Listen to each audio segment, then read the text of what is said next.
חג שמח.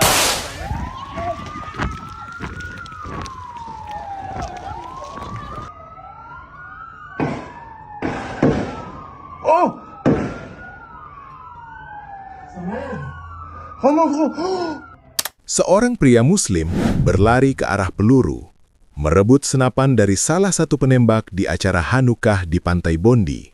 I have seen multiple. The top comment on all of them is the religion of peace, right?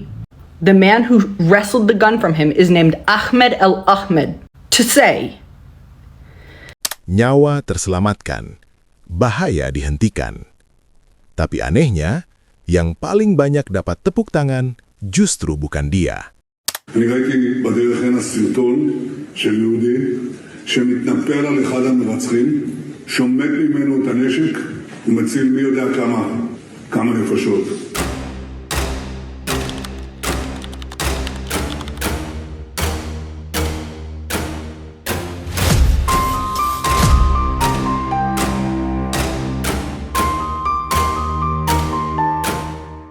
14-15 Desember 2025. Seharusnya komunitas Yahudi di Australia berkumpul untuk menyalakan lilin Hanukkah, sebuah simbol cahaya yang, dalam keyakinan mereka, melawan kegelapan dan menjaga harapan tetap hidup di tengah sejarah panjang pengasingan dan luka. Dan bagi sebagian Muslim yang hidupnya terbiasa berdampingan dengan umat Yahudi, pemandangan seperti ini bukan hal asing. Mereka saling bertukar ucapan, saling menghormati hari rayanya masing-masing. Good morning, guys. Let's talk about Hanukkah, since today marks the first day of the 8 days of Hanukkah. So Hanukkah represents the victory of light over darkness and the victory of faith over oppression. And in times like this, where there's so much political unrest, so much the rise of anti-Semitism, the rise of anti-Abrahamic religions, and so much hatred being spewed everywhere, I feel that it's so important as a Muslim person, as a Muslim woman, to talk about the importance of understanding other faiths and what the beauty they bring to life. So the Jews were very oppressed before Christ, and in the year 164 before Christ, a group of Jewish rebels had enough of all the oppression, and they fought against the Syrian Greek rulers and reclaimed back the Second Temple of Jerusalem. But I will take this opportunity to wish all the Jews a very, very happy Hanukkah. Di Bondi Beach, Sydney, komunitas Yahudi berkumpul bersama keluarga merayakan Hanukkah. Di antaranya hadir Rabbi Eli Schlenger, figur yang dikenal kerap membagikan foto dirinya bersama tentara Israel saat Perang Gaza. Namun, tanpa disadari, dua pasang mata mengintai, membawa niat yang akan mengubah malam perayaan itu menjadi mimpi buruk bagi dirinya dan orang-orang di sekitarnya.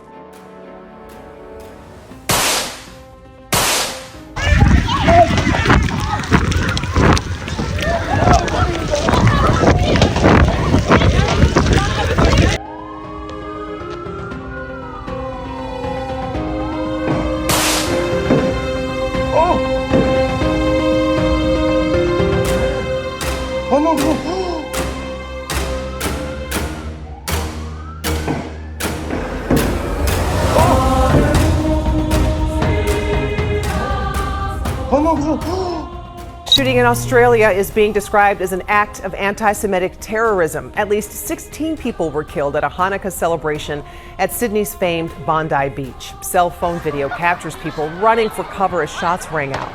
Police say 2 gunmen opened fire on the crowd. And video shared with ABC News shows a bystander wrestling a gun away from one of the shooters. Namun yang menarik, entah disengaja atau sekedar asumsi yang dibiarkan tumbuh, muncul narasi bahwa sosok pemberani yang merebut senjata dari penyerang itu disebut sebagai seorang Yahudi. Sebuah klaim yang beredar bahkan sebelum fakta utuh benar-benar disusun dengan tenang. Di titik inilah, cerita mulai bergerak bukan mengikuti kebenaran, melainkan mengikuti kenyamanan narasi. אני ראיתי בדרך הנה סרטון של יהודי שמתנפל על אחד המרצחים, שומט ממנו את הנשק ומציל מי יודע כמה נפשות. Hingga video ini dibuat, belum ada laporan media arus utama yang secara tegas dan terverifikasi menyebutkan latar belakang agama dari sosok yang disebut sebagai pahlawan itu. Yang justru lebih banyak beredar dan diulang-ulang adalah identitas para pelaku. Dilaporkan 2 orang, berusia sekitar 50 dan 24 tahun dengan nama yang bernuansa Muslim. Di titik ini, polanya terasa familiar. Identitas pelaku dibesarkan, identitas penolong dibiarkan samar. Bukan karena faktanya belum ada, tapi karena tidak semua fakta terasa nyaman untuk disorot. Aksi penembakan menewaskan sedikitnya 16 orang dan melukai puluhan lainnya, sebagian dalam kondisi kritis. Kepolisian menetapkan insiden ini sebagai aksi terorisme karena sasaran serangan dan jenis senjata yang digunakan. Polisi memastikan terdapat 2 pelaku dalam aksi penembakan tersebut. Salah satu pelaku, Nafid Akram, 24 tahun, tewas ditembak aparat di lokasi kejadian. Penyelidikan kepolisian mengungkap kedua pelaku merupakan ayah dan anak. Sang ayah berusia sekitar 50 tahun diketahui sebagai pemilik senjata api berlisensi dengan 6 senjata terdaftar. Dan seperti biasa, apa yang dibiarkan samar oleh media arus utama cepat diisi oleh ruang publik digital. Tak butuh waktu lama, sejumlah akun menyebut bahwa sosok pahlawan itu memiliki nama bernuansa Muslim.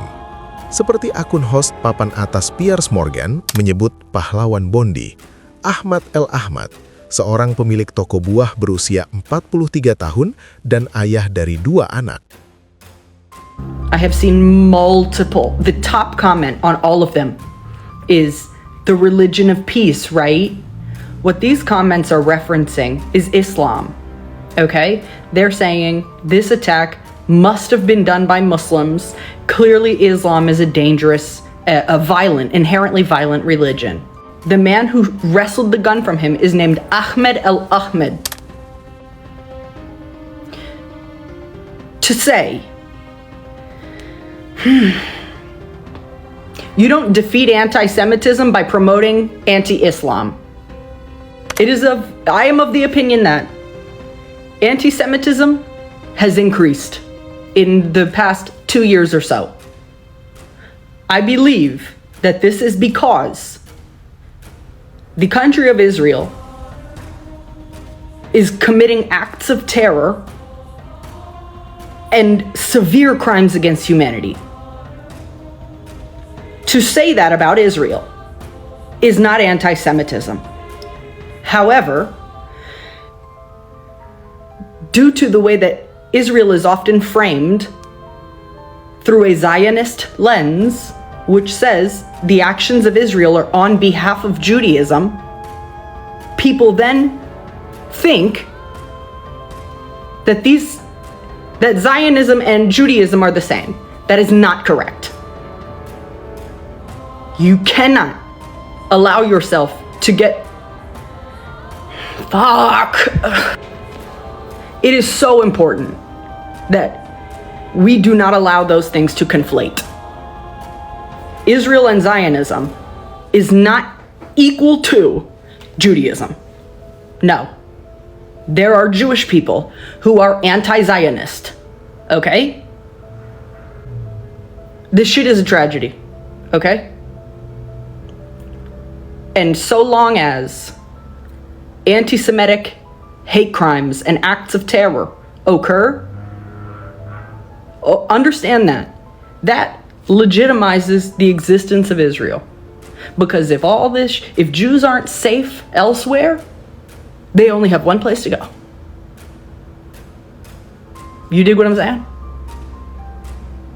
The answer is not anti-Islam. The answer is not anti-Semitism, anti-Judaism.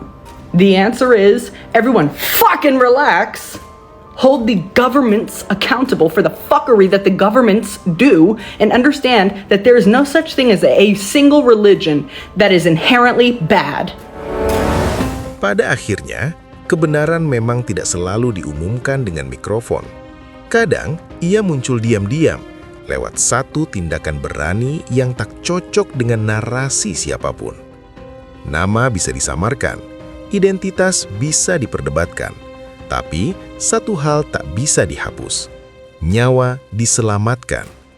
Dan seperti kata Nabi Muhammad SAW, sesungguhnya Allah tidak melihat kepada bentuk rupa dan harta benda kamu, tetapi Dia melihat kepada hati dan amalan kamu.